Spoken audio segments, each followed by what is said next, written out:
¿Qué tal amigos de Cadena Sur? Soy Rafael Anaya, esto es Efecto Mariposa y esto veremos esta noche.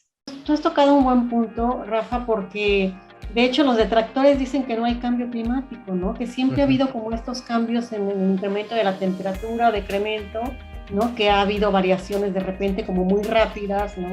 Pues esta alteración de esos elementos como la evaporación, la nubosidad, ¿no? La humedad, los patrones de lluvia, como todas estas alteraciones, ¿sí? Que se ven a largo plazo es lo que decimos pues que es el cambio climático, ¿no?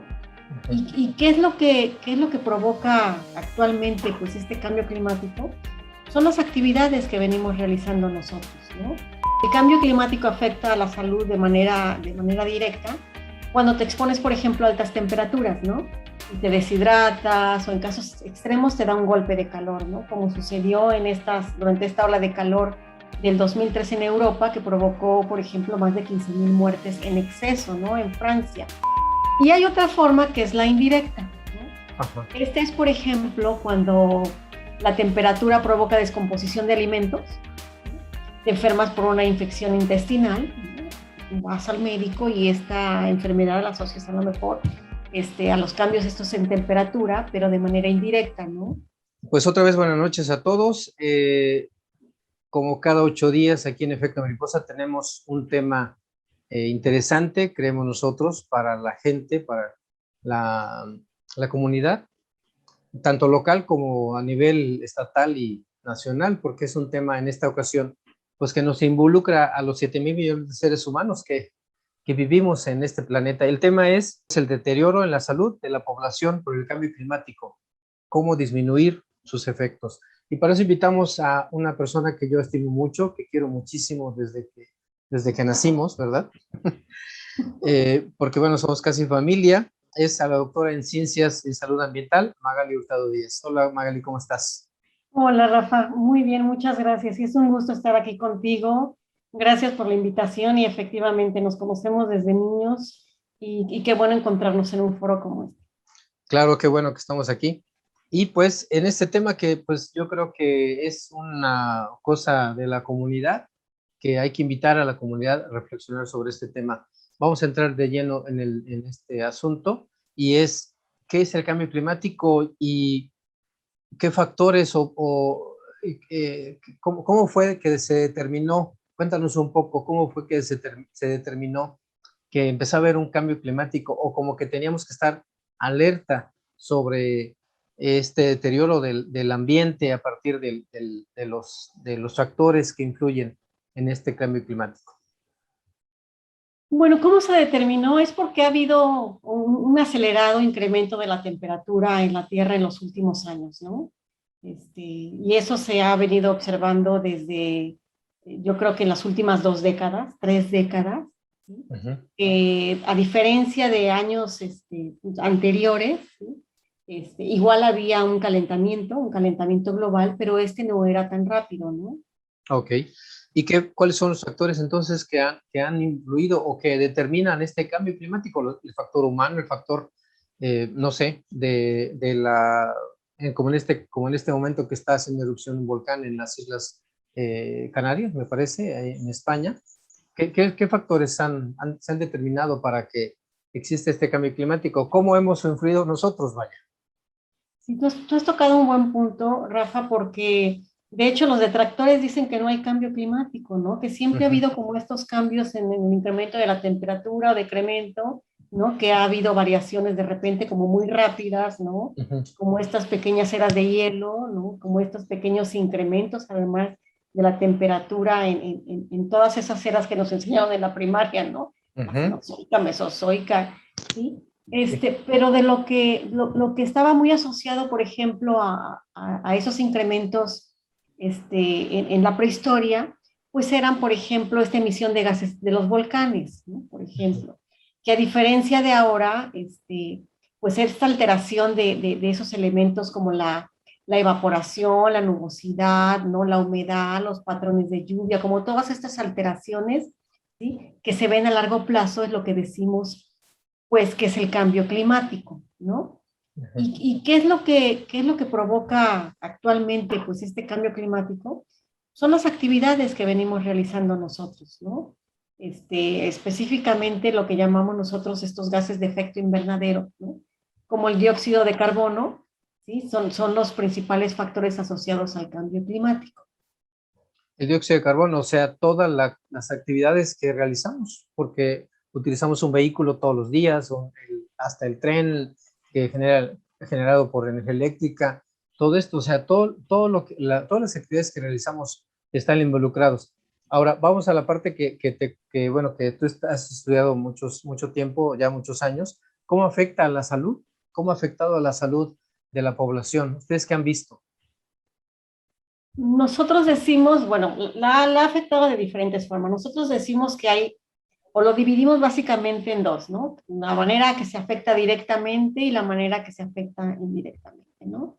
Entonces, el cambio climático afecta a la salud de manera directa cuando te expones, por ejemplo, a altas temperaturas, ¿no? Y te deshidratas o en casos extremos te da un golpe de calor, ¿no? Como sucedió durante esta ola de calor del 2003 en Europa, que provocó, por ejemplo, más de 15,000 muertes en exceso, ¿no? En Francia. O, por ejemplo, cuando hay un evento meteorológico extremo, ¿sí? Como un huracán, lo que puede provocar la muerte, eso es una manera que nosotros asociamos directamente a lo que son el cambio climático, ¿no? Y hay otra forma que es la indirecta, ¿no? Ajá. Esta es, por ejemplo, cuando la temperatura provoca descomposición de alimentos, ¿no? Te enfermas por una infección intestinal, ¿no? Tú vas al médico y esta enfermedad la asocias a lo mejor a los cambios estos en temperatura, pero de manera indirecta, ¿no? O cuando hay contaminantes en el ambiente como el ozono, que es un contaminante secundario, decimos nosotros, que se forma a partir de otro contaminante en presencia de la radiación solar. Cuando hay mayor radiación solar, ¿sí? Que es en la época de calor, es cuando son los ozonazos en Ciudad de México, ¿no? Durante a mayor ozono, por ejemplo, los niños pueden tener una mayor crisis asmática, ¿no? ¿Sí? Esto es una manera indirecta también, ¿no? O otro ejemplo es los cambios en la precipitación, por ejemplo, que hace que tú acumulas agua, tienes más criaderos de mosquitos vectores, ¿no? Que te transmiten, por ejemplo, enfermedades como el dengue, entonces es una manera indirecta en que te afecta, ¿no? Básicamente es Ajá, básicamente es eso. Ajá, uh-huh. sí, de hecho, pues entonces son las enfermedades que han estado presentes, pero que se están, ¿cómo te diré? Que se dan con más fuerza todavía, ¿no? Eso es lo que ustedes han encontrado. Sí, de hecho, lo que uno hace, pues es como una cosa, hacemos estudios epidemiológicos, ¿no? Uh-huh. Estos estudios epidemiológicos nosotros les llamamos ecológicos porque es como estás midiendo, no estás midiendo tú la exposición en poblaciones, no en un individuo, ¿no? Uh-huh. Entonces, a partir de estos estudios, tú estimas un riesgo mediante modelaje estadístico, ¿no? Uh-huh. Tú sacas una pequeña fracción, de hecho, de lo que te puede provocar la temperatura, el incremento de los cambios en la humedad, ¿no? Y esto se lo atribuyes pues a estos cambios en el clima. Es así como hacemos este tipo de estudios. Ok. ¿Y qué tipo, entonces, qué otras enfermedades o qué otros efectos se han visto que han aumentado o qué otro tipo de casos se han dado en el mundo o a nivel local también? Uh-huh. Por ejemplo, en las grandes ciudades hemos estudiado eventos estos respiratorios que te decía, como el asma, ¿no? Como las infecciones respiratorias agudas, o los eventos vasculares, como las enfermedades isquémicas, ¿no? Que se asocian también al incremento de temperatura, o las cerebrovasculares, que te gatillan, de hecho, ¿no? Esta enfermedad. Uh-huh. En las zonas, por ejemplo, costeras, no hemos visto muchas enfermedades transmitidas por vector, ¿no? En algunas que son marginadas, por ejemplo, enfermedades diarreicas, ¿no? En la parte norte del país, probablemente estos es los golpes de calor, ¿no? Cuando hay, no sé, por ejemplo, algún evento hidrometeorológico, también se presentan algunas enfermedades mentales, ¿no? Por el estrés.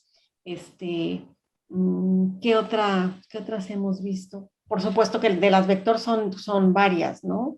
Sí. Y vas así, ¿no? Tú vas, por ejemplo, viendo como algunos tipos de enfermedades dependiendo de la región, ¿no? Porque el clima es diferente también en tus regiones, ¿no? Entonces, es meter a un modelo matemático, meter diferentes factores, ¿no? Lo que haces es que tú tienes, cuando uno estudia esto, tiene una variable que uno le llama dependiente, que dependen Dependiente. todas las demás, ¿no? Ujú. Que es tu evento en salud, ¿no? Por ejemplo, si son las infecciones respiratorias, tú los asocias con un, por ejemplo, a lo mejor no un incremento en la temperatura, sí, pero sí un decremento, ¿no? ¿Sí? Ujú. Un decremento en la temperatura, mayor o menor humedad, metes esa variable y tú ves que hay diferencias por nivel socioeconómico, metes nivel socioeconómico también, ¿no? Si tú tuvieras, por ejemplo, como son poblaciones, a lo mejor en estas infecciones respiratorias, lo estudias, metes edad y estudias los grupos o menores de 5 años o mayores de 65, ¿no? Entonces vas ahí jugando con variables o con factores que tú sabes que están asociados a tu enfermedad, ¿no? O a tu causa de muerte. Ok. Oye, Magali, entonces es algo como un tanto escudriñar en el comportamiento de la población. Tú has dicho algo muy importante, que no se analizan a los individuos, sino a las poblaciones, y esa es la diferencia entre pues la medicina en general, o la medicina pues, que vamos al médico, con el doctor que nos receta, y la epidemiología. A final de cuentas, se ve población y se ve el comportamiento de la población en Sí. general. Estamos hablando sobre el tema del cambio climático, especialmente el deterioro en la salud de la población por el cambio climático, cómo disminuir sus efectos. Ahorita vamos a regresar aquí a Efecto Mariposa con la doctora Magali Hurtado Díaz, doctora en Ciencias de Salud Ambiental. Pues está interesante. A mí como siempre lo veo, siempre aprendo también. Digo, yo también estudié tecnología, pero no esta parte de la salud ambiental, que es muy, muy importante, y ojalá y la gente también le estemos tomando la importancia que se debe. Vamos a ir a un corte aquí en Efecto Mariposa y regresamos con este tema.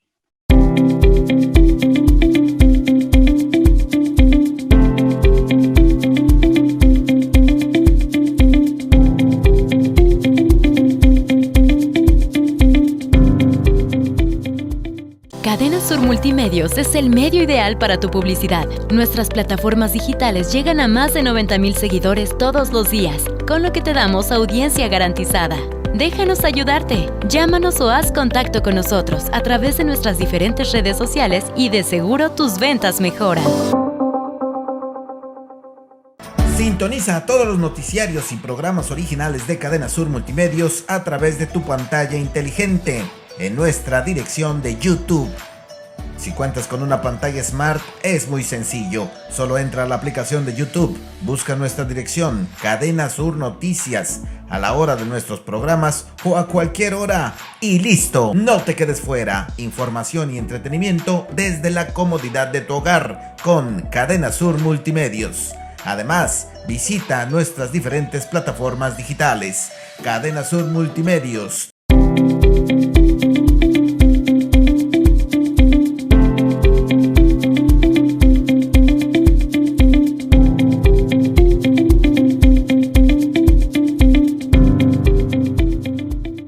Bueno, continuamos aquí en Efecto Mariposa con este tema del deterioro en la salud de la población por el cambio climático. Ya nos especificó aquí la doctora Magali Hurtado qué es el cambio climático. Y yo comentaba bueno, y también comentaba ella que hay muchos detractores sobre este tema, porque hay gente que dice que no, entre ellos el expresidente de Estados Unidos, que decía que no, que es una cosa que no existe, y bueno, y también era antivacunas y todo este rollo, ¿no? ¿Por qué se da esto? ¿Por qué piensas tú, Magali, que se da este asunto de que muchos no crean, o que no crean, sino que no le toman la importancia que se debe a este tema del cambio climático?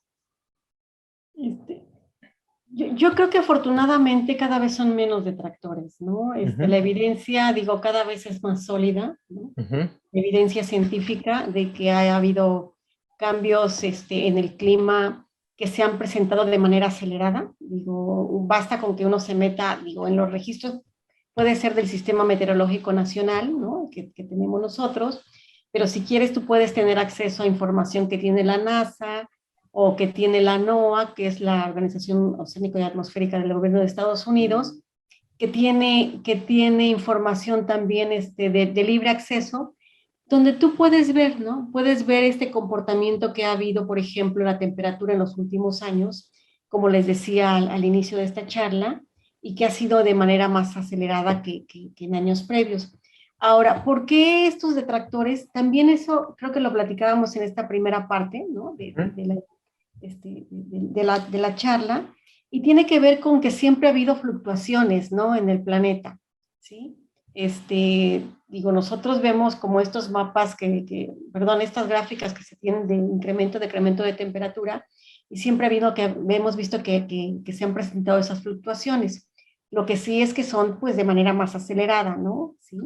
Basta, digo, si de algo creo que se tienen buenos registros, es de factores meteorológicos. Tú tienes datos de 1800 y tantos a la fecha, de datos observados, o sea que se están medidos, ¿sí?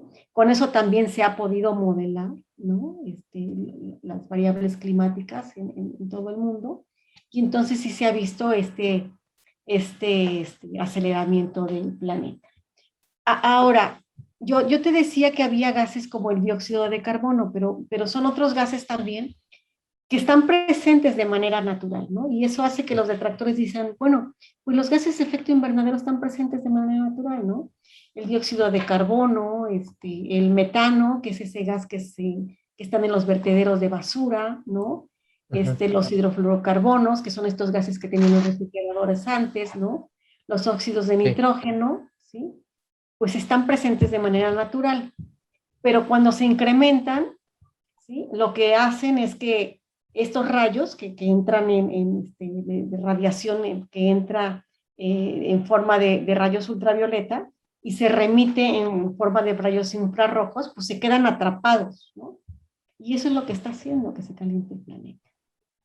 Fíjate, ahorita que dijiste efecto invernadero, me acuerdo que cuando yo estudié en el año 1492 en la universidad, me acuerdo que, y sí, lo tengo bien claro, que se empezó a hablar sobre la inversión térmica y apareció en las noticias este término, y mi maestro de climatología y me parece que también el de geomorfología, se metieron al tema, ¿no? Y nos explicaban y nos decían precisamente eso, lo que tú estás comentando, que la inversión térmica, en ese momento solo inversión térmica, que no había noticia, vaya, es lo que mis maestros decían. No sé por qué se escandalizan, decía el maestro de climatología, el maestro Panchito Hernández. Y entonces decían, no hay mayor nota porque siempre pasa esto. Sí, pero a lo mejor desde el año que yo estudié, en 1985, que empecé la carrera de geografía, pues a la fecha, pues ya ha habido todas estas inversiones térmicas que ahora se ha convertido en efecto invernadero y en cambio climático, es por algo, ¿no? Entonces, ahí está la evidencia en el transcurrir de los años, en el transcurrir del registro de todos estos factores y elementos del clima que lo han estado modificando.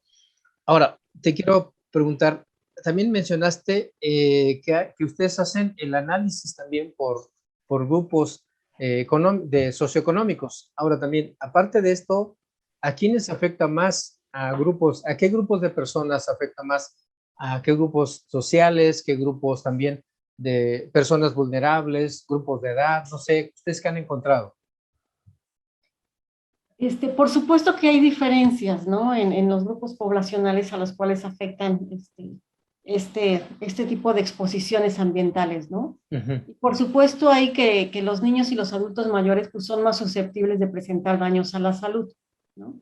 Digo, los primeros, los niños, porque tienen todavía pues un sistema inmune inmaduro, su sistema inmunológico y el respiratorio pues aún no está suficientemente desarrollado, y por ejemplo respiran a un ritmo más rápido que los adultos, ¿no? incrementando el riesgo de inhalar estos contaminantes que son gases de efecto invernadero, que son contaminantes del aire y de que penetren en su organismo, ¿no? De padecer procesos inflamatorios y de por ello presentar pues algún evento, alguna enfermedad respiratoria, algunas crisis asmáticas, ¿no? Ujú. En el caso, por ejemplo, de los adultos mayores, pues los cambios que ocurren en el cuerpo debido pues al envejecimiento que tenemos de manera natural, ¿no? Como esta pérdida de músculos, huesos, pues reduce su movilidad, pues, su probabilidad de sufrir alguna enfermedad crónica, ¿no? O tienen además pues una movilidad física más reducida, ¿no? ¿Sí? Y entonces hay padecimientos que conocemos que son de incidencia más alta en niños, ¿sí? Como las diarreico agudas, por ejemplo, ¿no? Que tú estudias en niños menores de 5 años, o las respiratorias agudas, y hay otras que conocemos propias, por ejemplo, de los adultos o de adultos mayores, como son las cardiovasculares, ¿no? Entonces, sí hay grupos vulnerables. Las mujeres embarazadas, por supuesto, ¿no? Aquellos que tienen su salud comprometida también, ¿no? Son Oye, grupos que presentan mayor riesgo. a lo mejor también ahorita puede ser pregunta de investigación, como decía mi maestro de Una economía, hipótesis, ¿no? una hipótesis, ¿no? Uh-huh. Una pregunta de investigación sobre relación con el COVID. A lo mejor ahí queda, ¿no? Oye, y otra cosa. De hecho Ajá, sí está dime. relacionada. Uh-huh. Pues fíjate, o Y sea, a sí mayor hay algo. temperatura, no, menor temperatura, perdón, Ujú, y mayor ujú. humedad relativa, hay Hay mayor una transmisión de asociación, virus. fíjate. Está interesante eso también. Eso lo vamos a poner, yo creo que en focos rojos también hay que señalarlo. Ahora, grupos de situación socioeconómica, ¿afecta más el cambio climático? ¿Afecta más a los pobres? ¿O a quién afecta más? Por supuesto que la población marginada siempre se ve con un mayor riesgo de presentar pues o de estar, de presentar una exposición a estos eventos, ¿no? Uno Ujú. ve, digo, basta con ver y a lo mejor no estudies temperatura, ¿no? Precipitación, en dónde están construidas o en las periferias, ¿no? Que están construidas sobre barrancas, si hay un evento meteorológico extremo, ¿no? Igual presentan estos conodeslaves, ¿no? A quienes Ujú. termina afectando principalmente, pues es a la población, con marginada, ¿no? Ujú. Entonces, sí, por supuesto que sí, por diferentes motivos, ¿no? Magali, ¿cuáles serían entonces las recomendaciones o, vamos a decirlo así, consejos para la población en general? O sea, ¿o qué podemos hacer? Digo yo, siempre lo digo aquí, los mortales, ¿qué podemos hacer para que esto no se dé? Porque, por ejemplo, ya ves que se da mucho de que el día de la Tierra, ¿no? Que sin luz y todos estos movimientos y Uh-huh. ¿qué podemos hacer realmente que sea, pues, o que ustedes hayan visto que sea efectivo para que el deterioro del ambiente no nos vaya a pegar, nos siga pegando tanto en la salud? ¿Qué podemos hacer nosotros? Yo creo que varias cosas, ¿no? Por ejemplo, uno es el uso de tecnologías limpias, ¿no? Ujú. Que es un poco complicado, pero yo creo que cada vez tenemos mayor acceso a eso, ¿no? A ellos, ¿no? Digo, yo si bien yo tengo un pie en Jojutla todo el tiempo, ¿no? Y no hace mucho vi que el presidente municipal de Jojutla hacía esta promoción de Celdas solares. celdas solares a un costo más económico, o sea, al final no te sale tan barato, pero si tú empiezas a hacer como tus cuentas, al final terminas gastando menos y terminas no utilizando o a lo mejor un biocombustible, ¿no? Para calentar tu agua, que es lo que te causa contaminación, ¿no?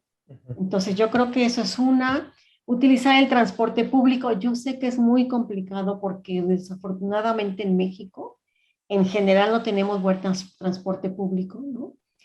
Salvo en, por ejemplo, Ciudad de México que está desbordada, ¿no? Y ahí también utilizan tecnologías limpias, ¿no? Están estos camiones ahora, ¿no? Eléctricos, entonces que son, que están utilizando también tecnologías limpias. El ahorro de energía, ¿no? Uno, digo, ya como adulto siempre va pagando atrás de los hijos focos, ¿no? Y yo creo que más que ahorrar energía, tú dices, bueno, ¿cómo se produce la energía, ¿no? ¿Cómo contaminas para producir energía, ¿no? Claro. No en todos los casos se produce energía eólica, ¿no? Por ejemplo, ¿no? Sino tú utilizas otro tipo de energías, biocombustibles, ¿no? Pues tú eres experto en eso de las 3 Rs, ¿no? Eso también es como súper, todo va afectando, ¿no? Como de a poco, ¿no? Esto de reducir, reutilizar, ¿no? Ujú. Uno tiene pues esa costumbre, ¿no? Porque a lo mejor donde uno trabaja tiene un programa de gestión ambiental, ¿no? Tú separas basura y uno dice, bueno, todo va lo mismo. Bueno, tú haz tu aporte, ¿no? Que sea pequeño, pero haz tu aporte, ¿no? Claro. Separa residuos, los residuos reutilizables, ¿no? Para que alguien más los aproveche. Y yo creo que lo principal es esto de informar y educar, ¿no? Sí. Y empezar desde casa, ¿no? Okay. Yo creo que pequeños aportes, porque uno dice, pues a lo mejor aquí somos 2, allá son 4, ¿no? Sí, pero pequeños aportes yo creo que van siendo como una cosa como acumulada, ¿no? Sí, yo también creo que la acción individual puede generar esa ola un frente común, vamos a llamarlo así, ¿no? Ahora, ya como última, te quiero preguntar, ¿hay realmente una solución pronta o tenemos que estar trabajando sobre durante muchos años para no detener, sino alargar este cambio climático? De hecho, hay muchos tratados y convenios internacionales, ¿no? Ujú. Ese del protocolo de Kioto pasamos a de París, ¿no? Sí, al acuerdo de París, ¿no? Que de lo que se trata es de que a no muy largo plazo no se reduzca o se logre que no se incremente la temperatura a ciertos grados centígrados, ¿no? Yo creo que hay una parte que debemos de hacer la población o que como población podemos hacer y Ujú. otra parte que tiene que ver con políticas públicas, ¿no? Sí, como más, por ejemplo, pues utilizar menos biocombustible, ¿no? Eso es como un retroceso, pues, ¿no? Claro. Sí, yo sé que las energías limpias no están al alcance de todos, ¿no? Sí, pero pues uno debe de ir como por esas vías, ¿no? Ujú. Pues bueno, pues de hecho, esto es como con la película esta de Cuando el destino nos alcance, que ya nos alcanzó. O Mad Max, ¿no? Ver Mad Max, eso te Exactamente. impresiona. Sí, bueno, lo interesante es que Mad Max estaba ambientado en 2002 o algo así, no recuerdo en qué año, y ya hasta lo rebasamos, ¿no? Sí. Ujú. Pues bueno, pues este tema es muy interesante, es polémico, ¿sí? No, como dices tú, hay detractores, hay gente que está trabajando en este asunto, hay gente que estamos haciendo algo, tratando de hacer algo, poco o mucho, estamos tratando de hacer algo, pero sobre todo yo creo que tiene que ser un cambio en la conciencia de la gente, en el actuar, y pues ojalá y todos podamos poner nuestro granito de arena en este tema. Sí, nuestro aporte. Pues doctora Magali Hurtado Díaz, te agradezco mucho tu participación en Efecto Mariposa en esta noche, pues otra vez te agradezco mucho. Gracias, Rafa. De verdad, para mí esta es como una plática entre amigos, ¿no? Además, amigos desde la infancia, yo te agradezco mucho que nos proporciones este espacio. Yo encantada de estar aquí, de poder platicar contigo. Gracias y platicar con todos porque mucha gente ve este programa de Efecto Mariposa. Gracias Magali Gracias, que Hurtado estés muy Díaz. bien. Buenas Gracias. noches. Pues ya terminamos este programa de Efecto Mariposa con este tema del deterioro en la salud de la población por el cambio climático, cómo disminuir sus efectos. Pues gracias a toda la gente que nos sintonizó aquí en Efecto Mariposa. Gracias a Cadena Sur y buenas noches.